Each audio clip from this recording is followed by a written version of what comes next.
An immigrant shared his lunch with a beggar, unknowingly saving a tech genius's life on a bitterly cold December afternoon that seemed determined to freeze the last remnants of hope from the city's forgotten souls. The kind of day where breath hung visible in the air, where fingers turned numb inside threadbare gloves, where promises made to oneself felt as fragile as the crystalline patterns forming on storefront windows. Alejandro Reyes hunched deeper into his worn coat, its fabric a poor shield against the Chicago winter that bit through to his bones. 6 months in America, and still the cold surprised him. Nothing in his small Mexican hometown had prepared him for this kind of chill, the kind that made his lungs ache with each inhale. But Alejandro had endured worse than weather. The memory of crossing the border, of leaving behind everything familiar, of his mother's tearful blessing as she pressed his grandfather's pocket watch into his palm, these things had hardened something inside him, created a resilience that even this Midwest winter couldn't penetrate. He checked that pocket watch now, 15 minutes before his afternoon shift began at Morelli's Kitchen, where he washed dishes for just above minimum wage. The restaurant was 4 blocks away, enough time to eat the lunch he'd carefully prepared at 5 a.m. before his morning janitorial job. Alejandro found a relatively clean bench in the small park that served as a shortcut between his 2 workplaces. From his backpack, he unwrapped a foil package containing 2 thick bean and cheese burritos, still somewhat warm from being pressed against his back during his morning commute. The first bite filled his mouth with comfort, the simple pleasure of food made by his own hands, a recipe his mother had taught him, one of the few connections to home he could still maintain. His stomach growled appreciatively. 2 jobs and still barely making rent, but at least today he wouldn't go hungry. That's when he noticed the man. Huddled against the bare trunk of an oak tree, a figure sat unmoving, draped in what appeared to be several layers of mismatched clothing. What caught Alejandro's attention wasn't the man's obvious homelessness. Such sights had become common in his daily journeys, but rather the absolute stillness. No rocking for warmth, no shifting to find comfort against the hard ground. Just stillness. Something twisted in Alejandro's chest. He'd seen that kind of stillness once before, in his Uncle Pablo during that final winter. The stillness of someone who had stopped fighting. Before he could question himself, Alejandro was on his feet, moving toward the unmoving figure, his lunch still warm in his hands. "Señor, are you all right?" His accent thickened with concern as he approached. The man's head lifted slowly, revealing a face that shocked Alejandro to his core. This was not the weathered, aged countenance he had expected. Instead, beneath a woolen cap pulled low and days of untrimmed beard, was a young face, perhaps 35 at most, with eyes so startlingly intelligent that Alejandro nearly stepped back. But what struck him most was the emptiness behind that intelligence, like looking at a brilliant light about to be extinguished. "I'm fine," the man replied, his voice raspy from disuse but carrying unexpected precision. "Just resting." Alejandro stood awkwardly, the cold seeping through the soles of his worn work shoes. The man's gaze had already drifted away, back to some middle distance that held nothing but air. "I have food," Alejandro said simply, holding out the second burrito, still wrapped in its foil. "Homemade." "Very good." The man's eyes refocused, cycling through confusion, suspicion, and finally settling on weary resignation. "Keep it. You need it more than I do." A small, unexpected smile crept across Alejandro's face. "I don't think so, amigo. You look like you haven't eaten in days." He pressed the burrito forward. "Please. Where I come from, sharing food is good luck." That was a lie. No such superstition existed in his village. But something told Alejandro this proud man needed an excuse to accept help. After a moment that stretched between them like a thread about to snap, the man reached up with a trembling hand and took the offered food. His fingers, Alejandro noticed, were long and elegant despite their grime. "A pianist's fingers," his mother would have said. "Thank you," the man said quietly. Alejandro nodded, then hesitated. His watch showed he had 10 minutes until his shift. On impulse, he lowered himself to sit beside the stranger, keeping a respectful distance between them. "I'm Alejandro." The man had already unwrapped the burrito and taken a small, tentative bite. At Alejandro's introduction, he paused, seeming to debate whether to respond. "Michael," he finally offered, nothing more. They ate in silence for several minutes, both facing forward, watching their breath form clouds that dissipated into the gray afternoon. There was something peaceful about it. 2 strangers sharing a meal without demands or expectations. When Michael finished, he carefully folded the foil into a neat square. His methodical precision struck Alejandro as unusual for someone living on the streets. "That was the best thing I've eaten in months," Michael said, staring at the folded foil in his hands. "Thank you," Alejandro shrugged. "Just beans and cheese. My mother's recipe. She taught you well."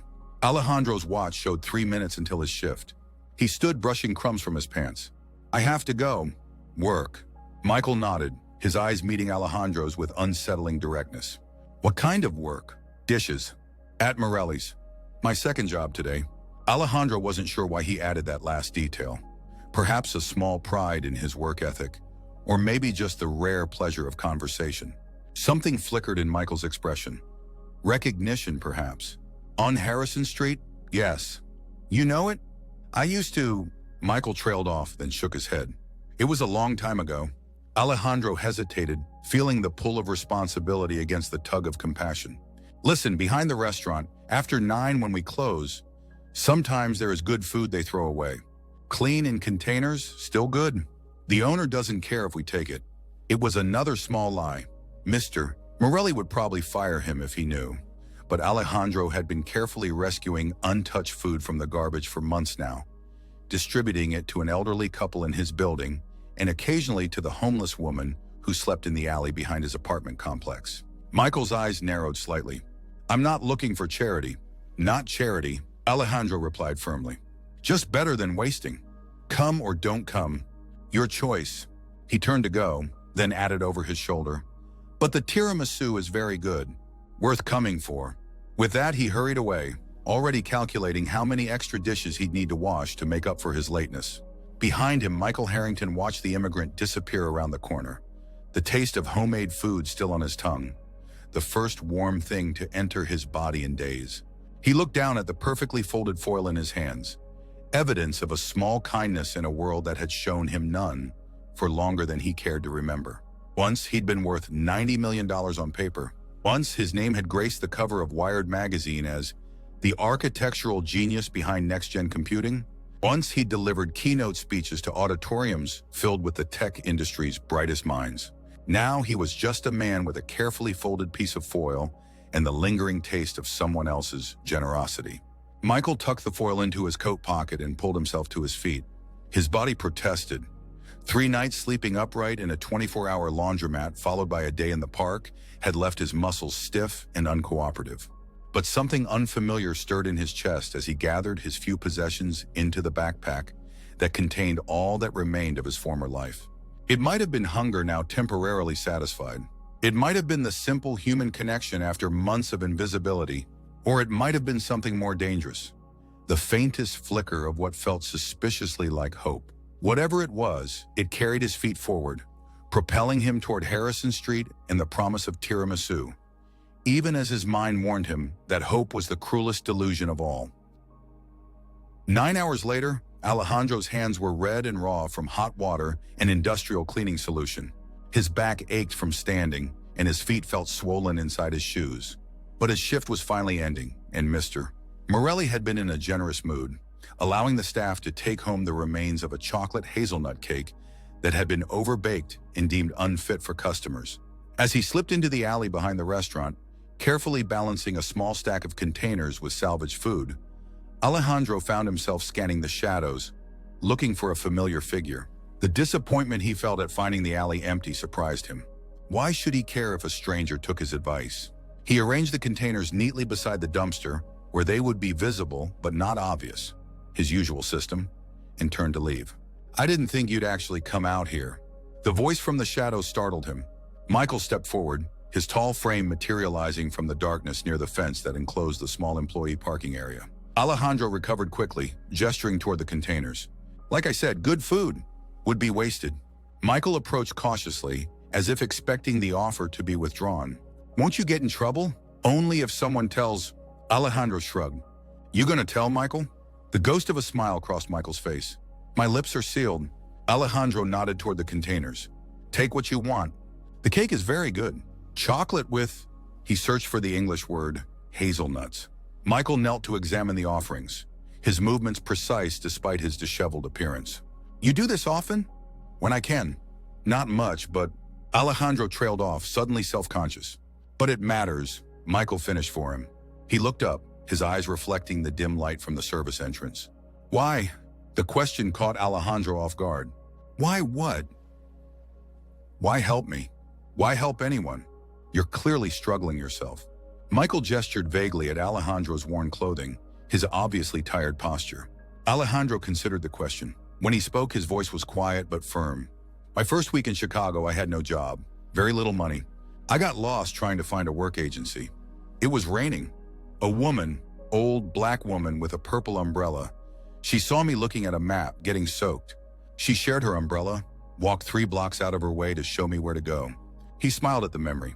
I never saw her again. I cannot repay her. So instead, I pass it forward. Michael was silent for a long moment, his expression unreadable in the dim light. Finally, he said, there's a word for that in programming, recursion, a function that references itself, passing values forward through each iteration. Alejandro blinked. You know computers? Michael's laugh was short and bitter. You could say that. Something clicked in Alejandro's mind. The precise movements, the careful speech patterns, the unexpected vocabulary. This was not simply an educated man fallen on hard times. This was someone who had once inhabited a very different world. Before he could pursue the thought, the service door banged open, flooding the alley with light and the boisterous voices of the kitchen staff leaving for the night. Michael immediately shrank back toward the shadows. Alejandro, you coming to Pete's for drinks? Called Marco, one of the line cooks. Not tonight, Alejandro replied, watching as Michael gathered the food containers with swift efficiency. I have an early start tomorrow. As his co-workers filtered past, calling goodbyes and making weekend plans, Alejandro turned back to where Michael had been, but the man was already gone, disappeared into the night with his small bounty of rescued food. All that remained was the perfectly folded square of foil from the burrito, placed neatly on top of the dumpster like a calling card. Alejandro picked it up, turning it over in his fingers before slipping it into his pocket. An odd feeling settled over him as he began his walk home. A sense that something significant had just occurred, though he couldn't have explained why sharing lunch with a stranger should feel so momentous. As he trudged through the cold night toward his tiny apartment, Alejandro found himself wondering what twist of fate had brought Michael to that park bench, and whether their paths would cross again. The city swallowed so many stories, so many lives that briefly touched before spinning away from each other. He had no reason to think this encounter would be any different. Yet as he climbed the 4 flights of stairs to his apartment, the folded foil still in his pocket, Alejandro couldn't shake the feeling that he hadn't seen the last of the mysterious man called Michael. He was right. 3 days later, Alejandro was elbow-deep in soapy water, attacking a particularly stubborn burnt pan when Marco tapped him on the shoulder. Hey, there's some guy asking for you out back. Says you know him. Alejandro frowned. What guy? Marco shrugged. Looks kinda rough, but he was polite. Said it's important. With a nod to the head dishwasher to cover for him, Alejandro dried his hands and made his way to the service entrance. When he pushed open the door, he found Michael waiting, standing straight-backed in the alley. He looked different. His beard was trimmed, his hair cut short, and though his clothes were still worn, they were notably cleaner. Michael? Is everything okay? Michael seemed nervous, shifting his weight from one foot to the other, his hands thrust deep into his coat pockets. I wanted to thank you properly for the food and to return these. He pulled one hand free, revealing 2 clean food containers. Alejandro waved them away. Keep them or throw them away. It doesn't matter. It matters to me. Michael's voice was firm. When Alejandro reluctantly took the containers, Michael continued. I also wanted to ask, do you have a computer or access to one? The question seemed odd, but Alejandro nodded. At the library. I use it sometimes to email my family, look for better jobs. Michael hesitated, then asked, would you meet me there? Tomorrow if you're free. The public library on State Street. I want to show you something. Alejandro studied the man before him, trying to decipher the urgency behind the request. Show me what? A way to thank you properly. When Alejandro's expression remained skeptical, Michael added, please, 1 hour of your time. That's all I'm asking. The raw sincerity in Michael's voice was persuasive. Against his better judgment, Alejandro found himself agreeing. Tomorrow is Sunday. I finished my morning job at 1 o'clock. 2 o'clock at the library? Main floor by the reference desk? Alejandro nodded. Okay, but only 1 hour. I have to study for my English class in the evening. Relief washed across Michael's face. 1 hour, Thank you. He turned to go, then paused, looking back.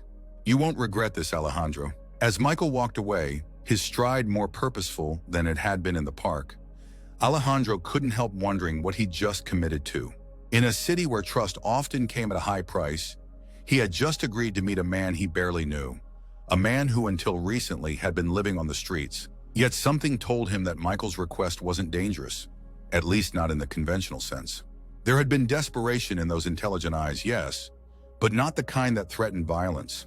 Rather, it was the desperation of someone drowning who had suddenly spotted a piece of driftwood within reach. Alejandro returned to his station, plunging his hands back into the now cooling water. As he scrubbed, he found himself wondering about Michael's story. What sequence of events could take a man who clearly knew about computers, who spoke with education and precision, and leave him huddled against a tree in a public park in December?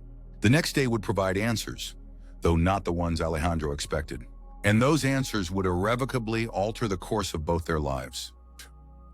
The Chicago Public Library stood like a fortress of knowledge against the winter sky, its massive stone facade promising warmth and wisdom to any who entered. Alejandro arrived at 1:55 p.m., stamping his feet on the mat just inside the entrance to shake off the light dusting of snow that had begun falling during his walk. He found Michael already waiting by the reference desk, standing with uncharacteristic stillness amid the Sunday afternoon bustle. Today, Michael wore a clean button-down shirt beneath his coat, and he'd shaved completely, revealing a strong jawline and features that appeared younger without the beard. "You came," Michael said, relief evident in his voice. "I said I would." Alejandro unwound his scarf. "So what is this about?" Michael gestured toward the computer stations. "I managed to get us 2 adjacent terminals. Follow me." As they settled before the monitors, Alejandro noticed a change in Michael's demeanor. Gone was the hesitation, the careful orbit of personal space. Instead, Michael leaned forward with a focused intensity, his fingers hovering above the keyboard with familiar confidence. "I'm going to show you something," Michael said quietly. "Then I'm going to make you an offer.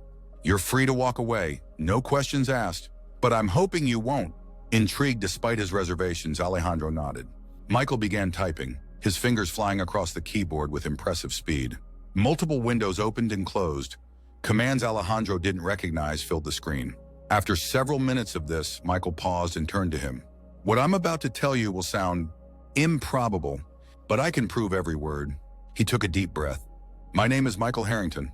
6 years ago, I founded a company called ArchNet Systems. We developed a revolutionary network architecture that changed how cloud computing functions.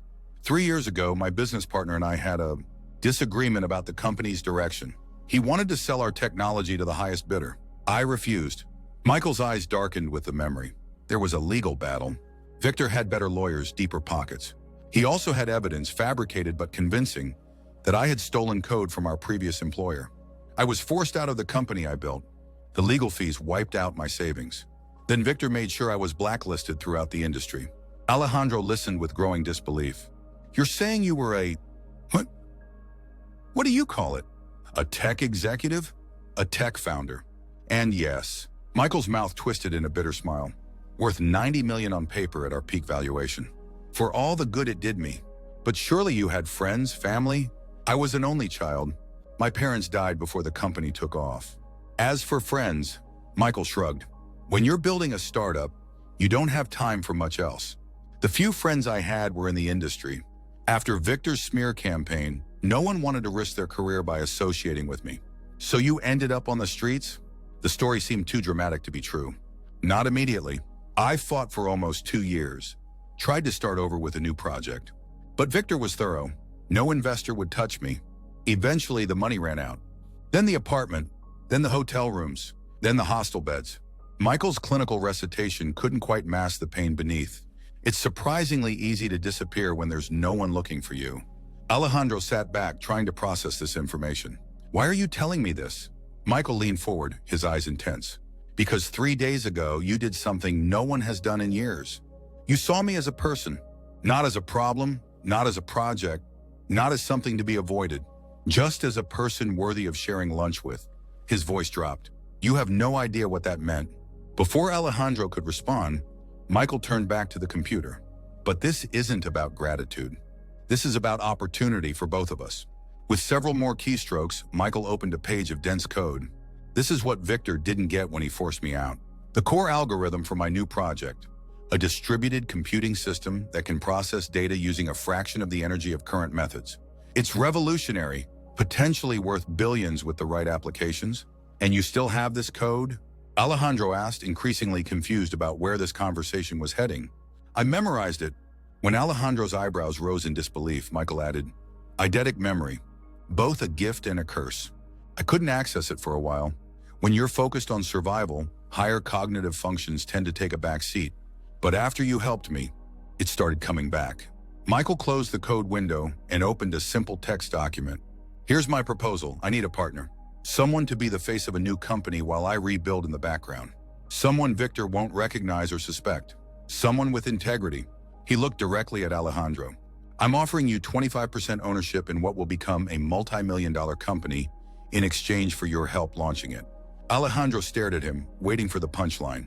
When none came, he laughed nervously. This is crazy. I wash dishes.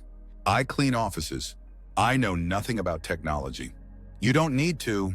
I'll handle the technical side. I need someone who can attend meetings, sign papers, be the public face while I work behind the scenes.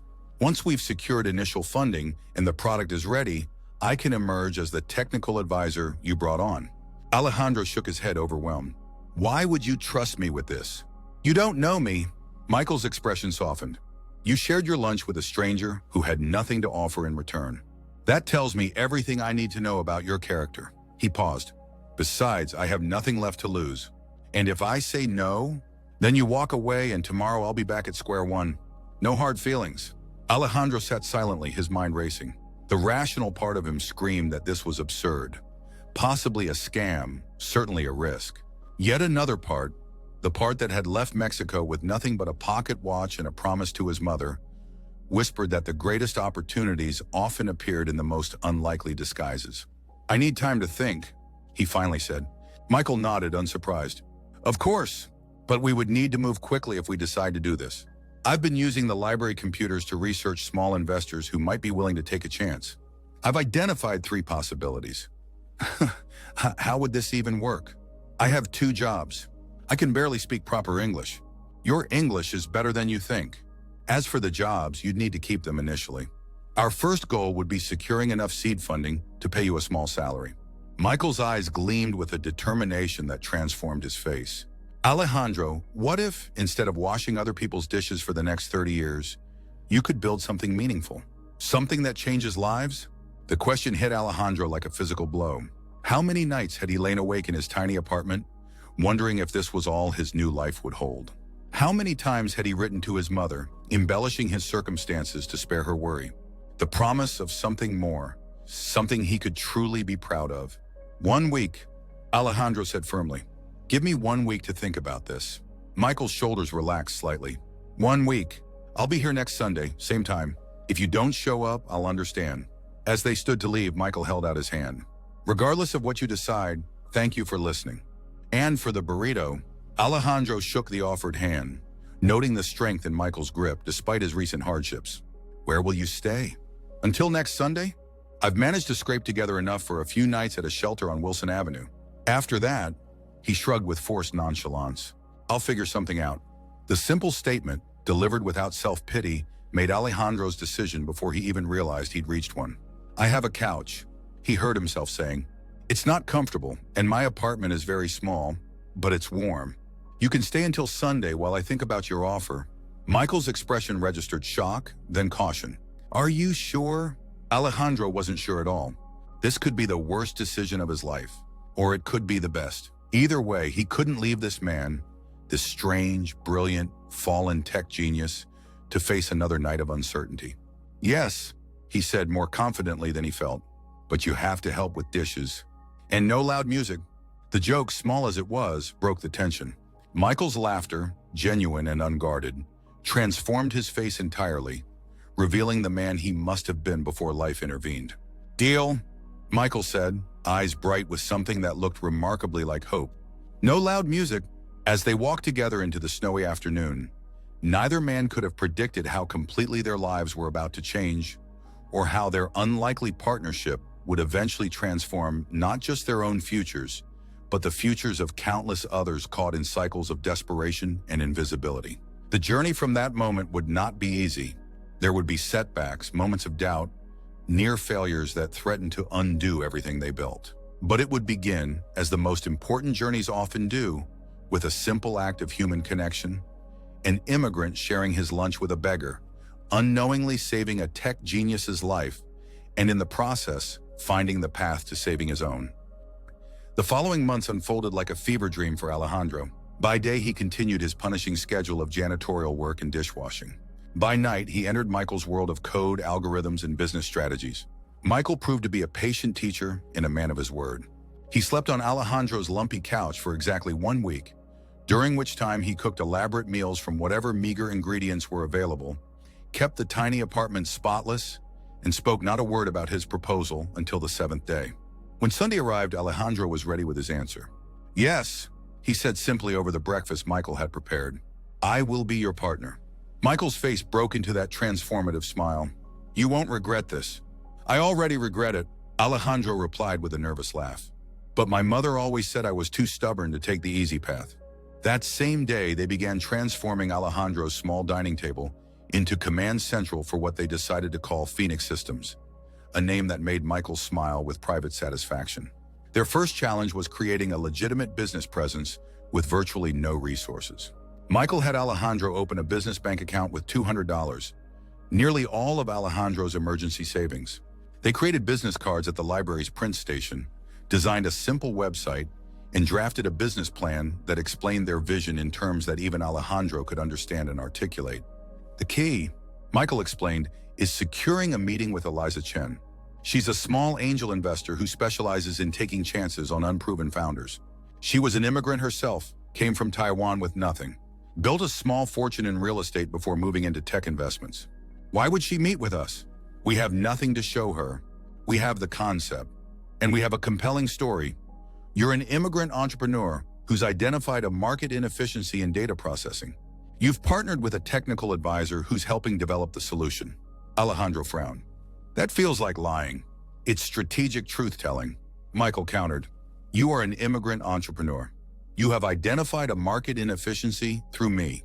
We are partners. The sequence is just creatively arranged. After 3 weeks of persistent emails and phone calls, Alejandro secured a 15-minute meeting with Eliza Chen.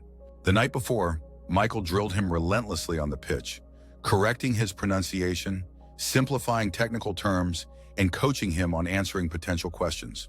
"Remember," Michael said as Alejandro tried to sleep that night, his stomach in knots, "you're not asking for charity. You're offering an opportunity. Confidence, not desperation." The meeting took place in a small coffee shop in the financial district. Alejandro arrived 30 minutes early, dressed in his only button-down shirt and a tie borrowed from his neighbor. His hands trembled slightly as he arranged his materials on the table. The business plan, the market analysis Michael had prepared, the simple prototype sketches. Eliza Chen arrived precisely on time, a compact woman in her 50s with sharp eyes and a sharper pantsuit. Her handshake was brisk, her assessment of Alejandro openly curious. "So, Mr.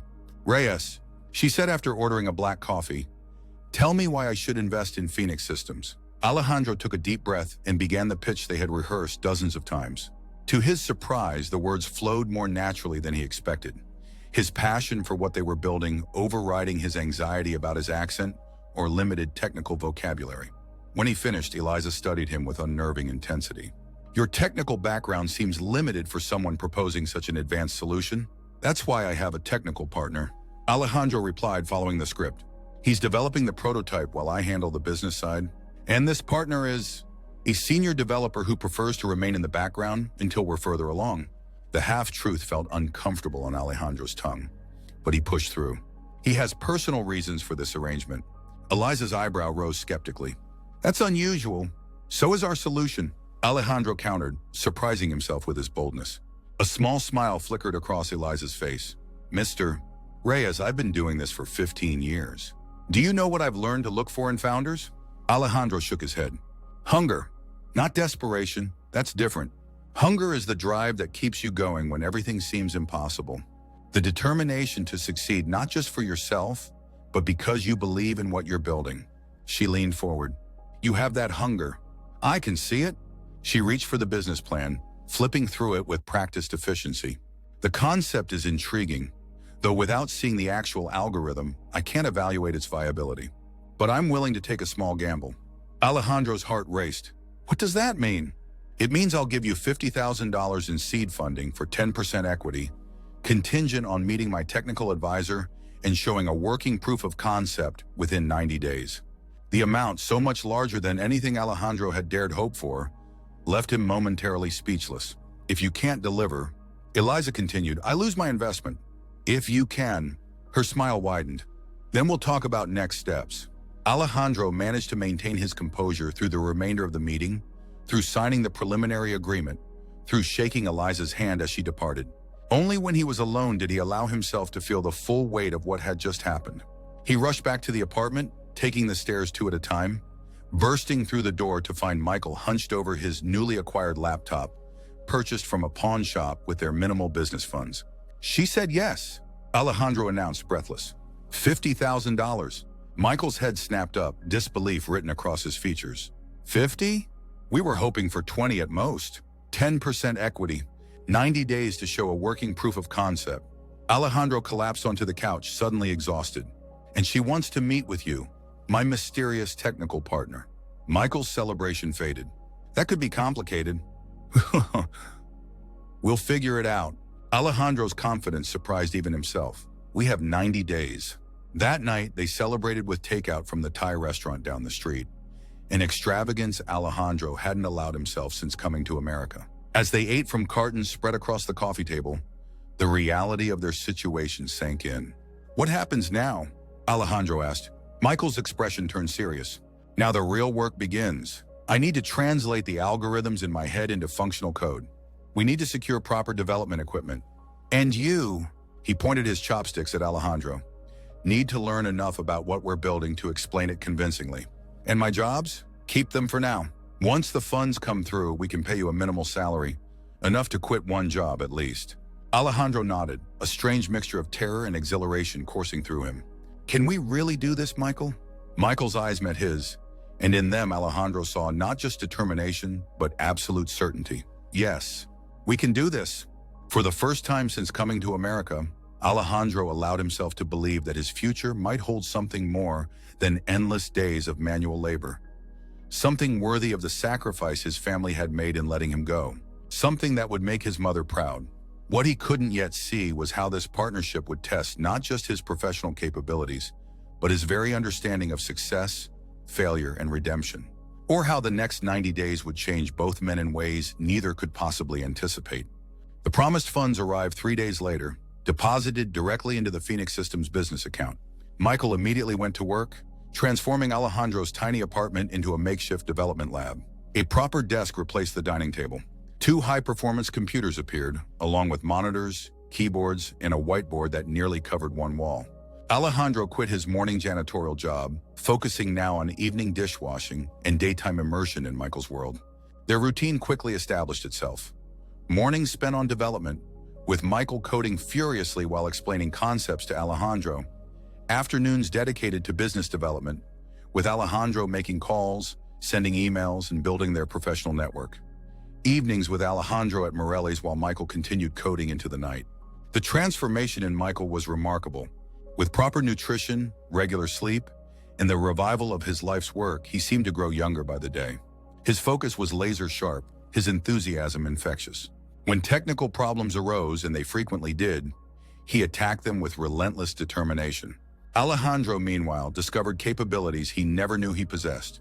His English improved rapidly through necessity. He developed a talent for translating Michael's complex technical concepts into accessible explanations. Most surprisingly, he found he had a natural instinct for business development, identifying opportunities, connecting with potential partners, building relationships that might benefit Phoenix Systems.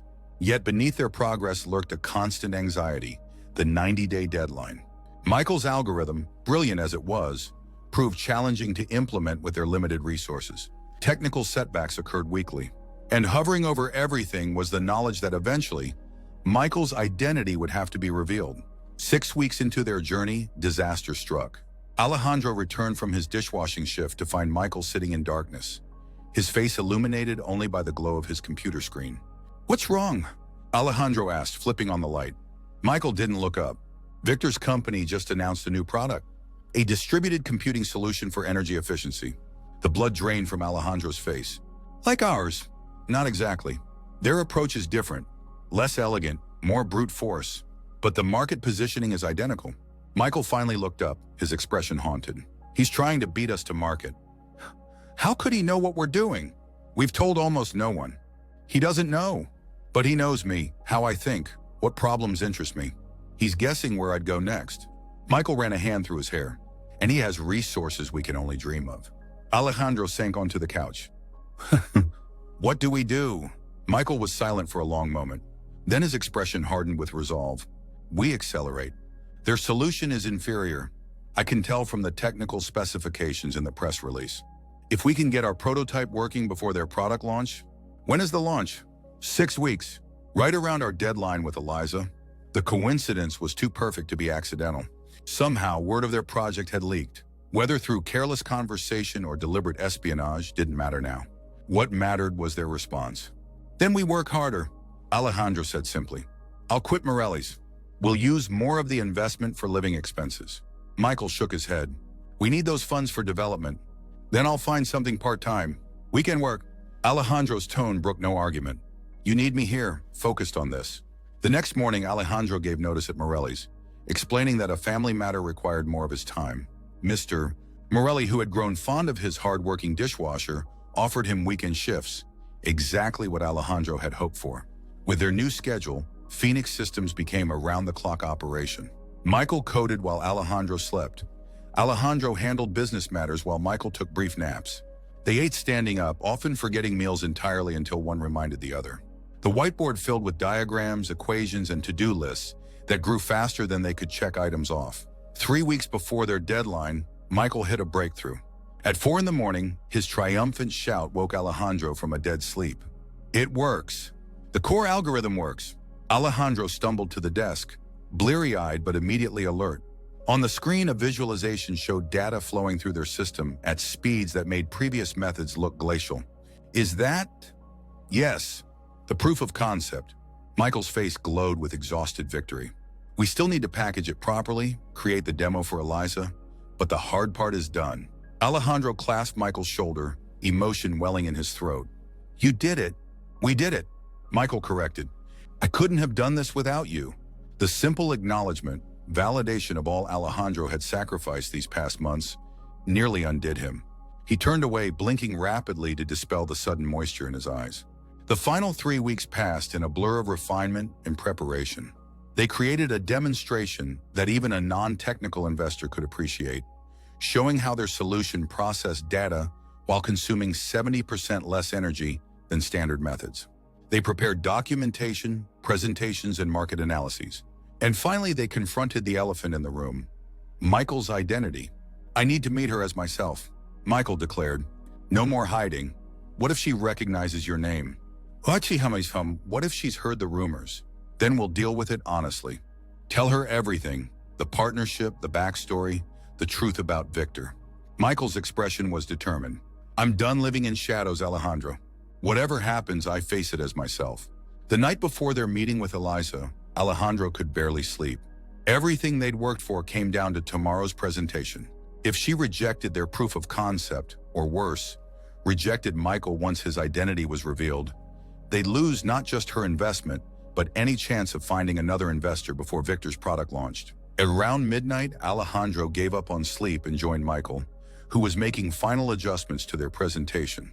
"What if this doesn't work?" Alejandro asked quietly. "What if we fail?" Michael paused, considering the question with unexpected calmness. "Then we'll have tried. We'll have built something remarkable, even if no one else ever sees it." He turned to Alejandro. "And I won't be the man you found in that park anymore. Neither will you be just a dishwasher. We've both been transformed by this process." Alejandro nodded, finding unexpected comfort in the thought. Whatever tomorrow brought, they had already succeeded in ways that couldn't be measured in dollars or market share. "Get some rest," Michael urged. "Tomorrow we need you at your best." Morning arrived with cruel swiftness.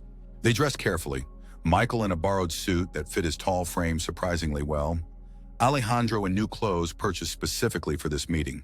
Together, they triple-checked their equipment, rehearsed key talking points, and finally headed to Eliza Chen's downtown office. Her executive assistant showed them to a sleek conference room overlooking the Chicago skyline. Eliza herself arrived precisely on time, accompanied by a technical advisor, a bespectacled man who eyed their equipment with professional interest. "Mr. Reyes?" Eliza greeted Alejandro warmly before turning a curious gaze to Michael. "And you must be the mysterious technical partner." Michael stepped forward, hand extended. "Michael Harrington. Thank you for giving us this opportunity, Miss Chen." There was a moment of silence as recognition flickered across Eliza's face. To her credit, she recovered quickly, taking his hand. "Michael Harrington of ArchNet Systems?" "Formerly, yes." Eliza's gaze darted between Michael and Alejandro, reassessing everything she thought she knew about their partnership. "I believe I'm missing some context here. We can explain everything," Alejandro assured her, heart pounding. "But first, please let us show you what we've built." For the next 45 minutes, they presented their proof of concept. Michael handled the technical details with confident precision, while Alejandro explained the market positioning and business strategy. Their presentation, refined through countless rehearsals, flowed seamlessly from technical innovation to practical application to market opportunity. When they finished, Eliza and her advisor conferred quietly for several minutes. The wait was excruciating. Finally, Eliza turned back to them. "Technically, it's impressive. My advisor confirms that your solution delivers everything you claim." She folded her hands. "Now I believe you owe me the rest of the story." For the next half hour, Michael explained everything. His ousting from ArchNet, Victor's campaign against him, his descent into homelessness, and the chance encounter with Alejandro that had changed everything. He spoke without self-pity, focusing instead on the facts and the potential of their new venture. When he finished, Eliza was silent for a long moment. "Why didn't you tell me this from the beginning? Would you have taken the meeting if we had?" Alejandro asked simply. A small smile touched Eliza's lips. "Probably not. The tech industry has a long memory for scandals, deserved or otherwise. We needed you to see the technology first," Michael explained. "To judge it on its merits, not on my reputation." Eliza nodded thoughtfully. "And now Victor's company is launching a competing product, though an inferior one by your assessment. In approximately 3 weeks," Michael confirmed, making time a critical factor. Eliza drummed her fingers on the table, thinking. Finally, she reached a decision. "Here's what I'm prepared to offer. $500,000 in additional funding for another 15% equity, bringing my total stake to 25%. That should give you runway to beat Victor to market with a superior product." Alejandro struggled to maintain his composure as the number registered. $500,000. It was beyond anything they had dared hope for. "With conditions," Eliza continued. "First, full transparency from now on. No more hidden identities or strategic truth-telling." She fixed Alejandro with a knowing look that made him flush. "Second, we bring in an experienced CEO to help scale the business. You both retain your founder titles and significant operational control, but we need someone who's done this before." Michael and Alejandro exchanged glances. The terms were generous, the conditions reasonable. "We accept," Michael said, extending his hand. As they shook on the deal, Alejandro felt a weight lift from his shoulders. Not just the immediate pressure of their deadline, but the heavier burden of uncertainty that had defined his life since arriving in America. For the first time, he could see a clear path forward, one that led away from dishwashing and toward creating something of lasting value. Later that evening, as they walked back to what they now called their incubator apartment, Michael stopped suddenly in the middle of the sidewalk. "I never properly thanked you," he said to Alejandro. "For what? For seeing me when I was invisible. For sharing your lunch when you barely had enough for yourself." Michael's voice roughened with emotion. "For believing in me when I'd stopped believing in myself." Alejandro shrugged, uncomfortable with the naked gratitude. "You're doing the same for me. I was invisible too, just in a different way." Michael considered this, then nodded. "Partners in visibility, then." "Partners," Alejandro agreed, and they continued walking toward home, toward the future they were building. One line of code, one business connection, one act of faith at a time. Neither could have predicted how completely Phoenix Systems would transform their lives over the coming years. They couldn't foresee the legal battle with Victor that would eventually vindicate Michael, or the revolutionary impact their technology would have on data centers worldwide. They couldn't imagine the foundation they would eventually establish, to help immigrants and homeless individuals build technology careers, or the thousands of lives that would be changed as a result. But in that moment, walking side by side through the Chicago evening, they understood the most important truth, that human connection, one person seeing another, really seeing them, held power beyond measure. That sometimes salvation arrived in the humble form of a homemade burrito, offered without expectation of return. And that the simple act of sharing lunch with a stranger could alter the trajectory of countless lives. An immigrant had shared his lunch with a beggar, unknowingly saving a tech genius's life. In doing so, he had not only changed both their futures, but set in motion a wave of transformation that would ripple outward in ways neither man could possibly imagine. It was perhaps the most valuable lunch ever served,